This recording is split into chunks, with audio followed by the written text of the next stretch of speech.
इस कार्यक्रम के पुण्यार्जक हैं आयोजक श्री अबुर्द गिरिराज जैन श्वेतांबर तपा गच्छ गगन उपाश्रय ट्रस्ट, पिपली बाजार, इंदौर। सहयोगी समग्र जैन श्वेतांबर श्री संघ, श्री जैन श्वेतांबर मालवा महासंघ, नवरत्न परिवार, इंदौर।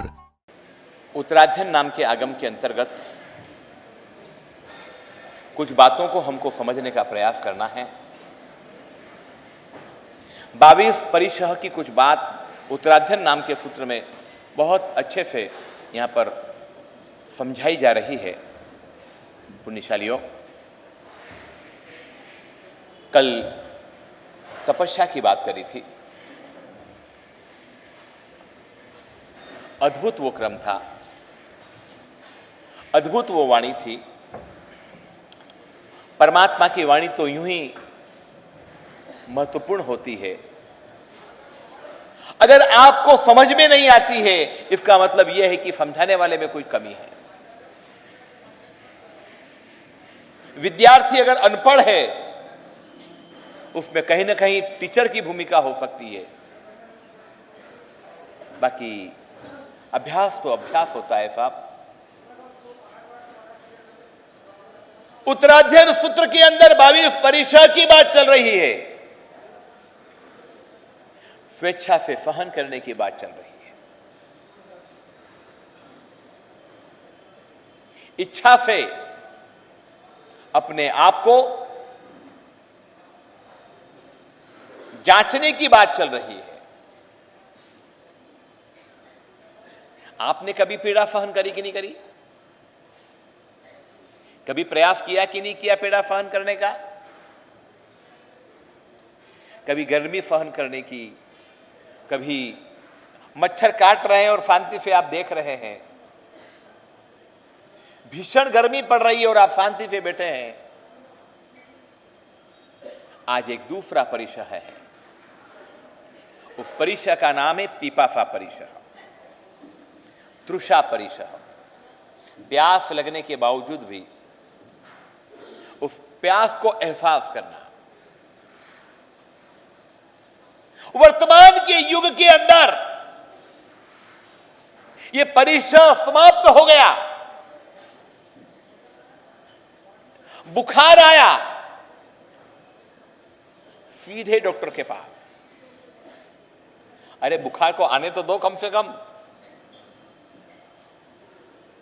अभी तो आया ही नहीं, अभी तो कुछ स्टार्ट हुआ नहीं, अभी तो खाली सिम्टम्स हैं, शुरुआत है। और उसके पहले आपने पैरासिटामोल खा ली, खत्म करो। पेन किलर ले ली। आयुर्वेदिक शास्त्र यह बोलता है कि जो रोग एक बार प्रकट हो जाता है, उसको एक बार पूरी तरीके से क्या कर देना चाहिए? उसको आने देना चाहिए। लेकिन आप आने नहीं देते, आते ही उसको खत्म करने की कोशिश करते हो। परिणाम से वो तो मर जाता है, लेकिन दूसरे 10 नए रोगों को पैदा कर देता है। तृषा, प्यास लगे, उसके बावजूद भी उसको सहन करना, उसको देखना, प्यास को झेलना, प्यास को बर्दाश्त करना। क्षुधा की बात तो समझ में आ जाती है, लेकिन प्यास का मुद्दा थोड़ा कठिन हो जाता है। भूखा व्यक्ति रह सकता है, लेकिन प्यासा व्यक्ति रहना थोड़ा मुश्किल होता है। विज्ञान ये बोल रहा है कि कोई भी व्यक्ति बिना खाए पिए 10 दिन से ज्यादा नहीं रह सकता है। 10 दिन हद हो गई, 12 दिन हद हो गई, बस उसके बाद वो मर जाएगा। लेकिन ये जिन शासन है, इसके अंदर 28 माफक क्षमण, 36 उपवास, 45 उपवास, 51 उपवास करने वाले लोग हैं, जो विज्ञान के सामने एक प्रकार का प्रश्न चिन्ह है।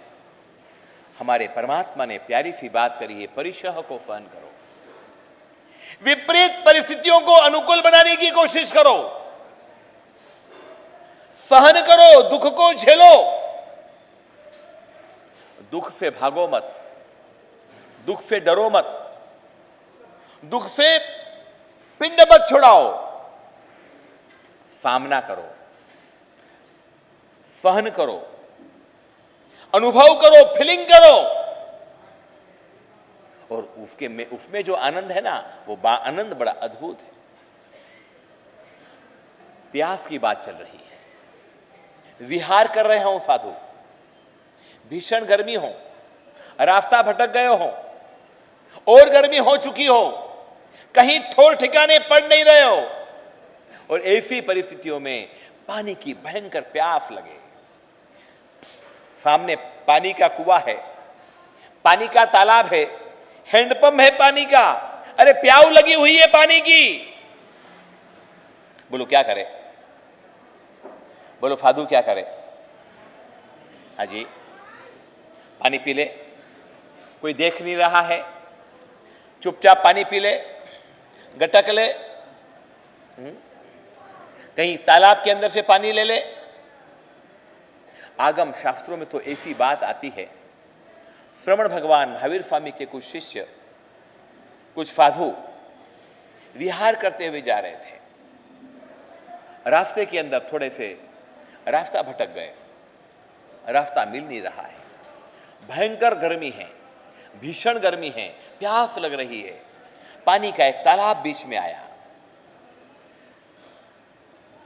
शास्त्र बताते हैं कि वो पानी अचित था, कुछ ऐसी परिस्थितियों का निर्माण था कि वो पूरा जल अचित था, सचित नहीं था, लेकिन साधुओं को पता नहीं था कि ये जल क्या है, अचित है।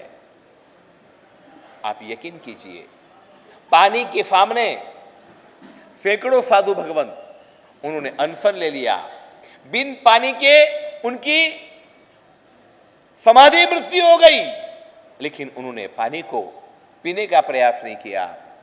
धन्य है ये जिन शासन, धन्य है जिन शासन की महिमा। प्यास लगने के बावजूद भी व्यक्ति पानी नहीं पीवे, पानी सामने होने के बावजूद भी ये पानी सचित है, संयमियों को ये पानी नहीं चलता है, इस प्रकार की भावना रख करके त्याग करे, दुनिया में इससे बड़ा कोई चमत्कार, आश्चर्य कुछ नहीं हो सकता। पुण्यशालियों, प्यास लगने के बाद भी पानी न पिए। हम प्रवचन देते हैं शाम को, रात्रि को प्रवचन देते हैं, और जब बोलते हैं व्यक्ति, और विशेष करके जब गर्मी में बोलते हैं, तब भयंकर पसीना होता है। हमारा कीर्ति रत्न 5 मिनट बोलता है, पूरा पसीने से तरबतर होता है। कुछ कुछ व्यक्तियों की प्रकृति होती है, बोलते ही भयंकर पानी की प्यास लगती है। शाम के प्रवचन के बावजूद भी रात को भयंकर प्यास लगे साधु को, साधु क्या करे? पानी पिए या नहीं पिए? नहीं, साधु पानी नहीं पिएगा, परीक्षा को सहन करेगा। और आपको गर्मी लगे तो आप क्या करो? हाँ जी, पंखा चालू करो, उससे अगर गर्मी नहीं मिटी तो कूलर चालू करो, और उससे भी गर्मी नहीं मिटी तो फिर क्या करो बोलो? एसी चालू करो। और जब भीषण गर्मी हो, एसी चल रहा हो, खूब मजे से रूम के अंदर ठंडकता के अंदर आप सोए हो, बैठे हो, चल रहे हो, और अचानक लाइट चली जाए, अचानक लाइट चली जाए, फिर क्या करो? ईमानदारी से बोलो, क्या करो? कितनी गालियां बको, कितनी गालियां दो? हरामखोर साले को अभी ये लाइट बंद करने का अवसर मिला, उसको अक्ल नहीं है, उसको भान नहीं है, उसको होश नहीं है, उसमें तमीज नहीं है। चलो, आपने गालियां बोली, आपने अपशब्द बोले, परिणाम क्या हुआ? परिणाम मुझे बताओ, परिणाम क्या हुआ? परिणाम क्या हुआ? उसका कोई लेना देना है? जिसने लाइट बंद करी या तो जिस वजह से गई, आप कुछ भी बोलो, उसे कोई लेना देना नहीं है। आप बोलते रहो, आप चिल्लाते रहो, आप सिर पटकते रहो, आप कुटते रहो। क्यों कर्म बांध रहे हैं हम भाई? क्यों पाप कर्म बांध रहे हैं? किसी के बारे में गलत सोच करके, किसी के बारे में गलत बोल करके, किसी को अपशब्द बोल करके, खराब विचार करके हम मात्र और मात्र कर्म बांध रहे हैं। आपके चिल्लाने से, चीखने से, बोलने से लाइट आने वाली नहीं है। वो जब आएगी तभी आएगी, जो होने वाला होगा तभी होगा। लेकिन आपने कर्म बांध लिया। शायद ये सामूहिक कर्म भी हो सकता है। एक साथ लाइट जाती है, लाखों लोग, हजारों लोग चिल्ला चोट चालू करते हैं। एक साथ कर्म का बंद होता है और वो सामूहिक उदय में आता है। एक साथ सुनामी आती है, एक साथ हजारों व्यक्ति मर जाते हैं। भूकंप आता है, हजारों व्यक्ति समाप्त हो जाते हैं। प्राय करके सामूहिक किया हुआ कर्म, उसका उदय भी कभी कभी सामूहिक आ सकता है। प्यास की बात चल रही थी, तृषा परिशह की बात चल रही थी। धन्य हो ऐसे अणगारों को। कोई माफक शमन कर रहा है, कोई अट्ठाई कर रहा है, कोई फिदी तप कर रहा है, कोई श्रेणी तप कर रहा है, कोई आयम्बिल का पाया डाल रहा है, कोई वर्धमान तप की होली कर रहा है। उन सभी व्यक्ति प्यास को शांति से सहन करते हैं। पानी नहीं मिला, गर्म पानी नहीं है, प्रासूक पानी नहीं है, फिर भी उन्होंने अपने आप को संतुलित रखा, खूब संयमित रखा। ऐसे पुण्यात्माओं की अनुमोदना करना। उत्तराध्ययन नाम का आगम बोल रहा है कि ऐसे परिचय को सहन करने वाला व्यक्ति अपने कर्मों का क्षय कर देता है, अपने कर्मों का नाश कर देता है और अपने कर्मों को नाश करके द्रुत गति से सिद्धि की ओर आगे बढ़ता है। पुण्यशालियों, एक परिचय का नाम है शीत परिचय, ठंड का परिचय। भयंकर ठंड होती है। मालवा में गर्मी भी उतनी ही होती है और ठंड भी उतनी ही होती है। मेरा दिल्ली प्रवास था, दिल्ली विहार था। हम सुबह सुबह विहार करते थे। बर्फ जम जाती थी, बर्फ। -1, -2, -3, -4। हस्तिनापुर, हरिद्वार के बाद हस्तिनापुर दिल्ली होते हुए हमने विहार किया। Minus temperature. पानी अगर होता है तो वो जम जाता है। और ऐसे समय में पैदल विहार करना, प्रसन्नता पूर्वक उस ठंड को सहन करना। आपको ठंड सहन अच्छी लगती है कि गर्मी सहन करना अच्छी लगती है? गुरुदेव, न ठंड अच्छी लगती है ज्यादा, न गर्मी अच्छी लगती है ज्यादा। गर्मी के अंदर ठंड अच्छी लगती है और ठंड के अंदर गर्मी अच्छी लगती है।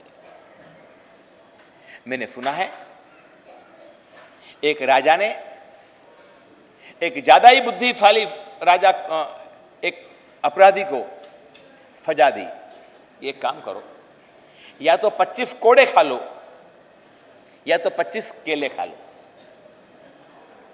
बोलो, आपको ये विकल्प दिया जाए तो आप क्या करोगे?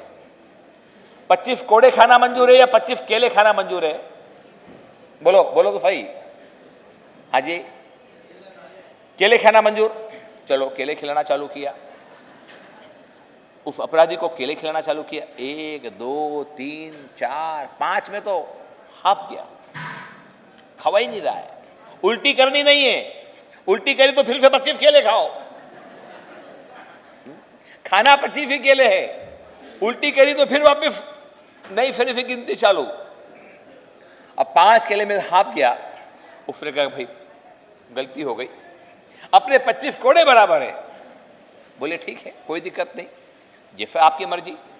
25 कोड़े मारने की शुरुआत करी। पहले कोड़े में तो पूरा लाल घूम, दूसरे कोड़े में तो चत्ता पाट, तीसरे कोड़े में तो पूरे खून से लथपथ।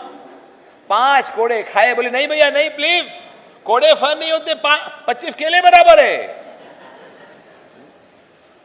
और लास्ट में ये हुआ कि 25 केले ही खाए और 25 कोड़े भी खाए। हमारे मन की परिस्थिति कैसी है? ठंड अगर ज्यादा हो तो गर्मी अच्छी लगती है और गर्मी अगर ज्यादा हो तो ठंड अच्छी लगती है।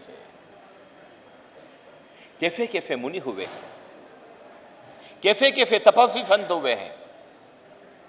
भीषण ठंड है और फिर भी वो अप्रमत्त भाव से उसको सहन कर रहे हैं।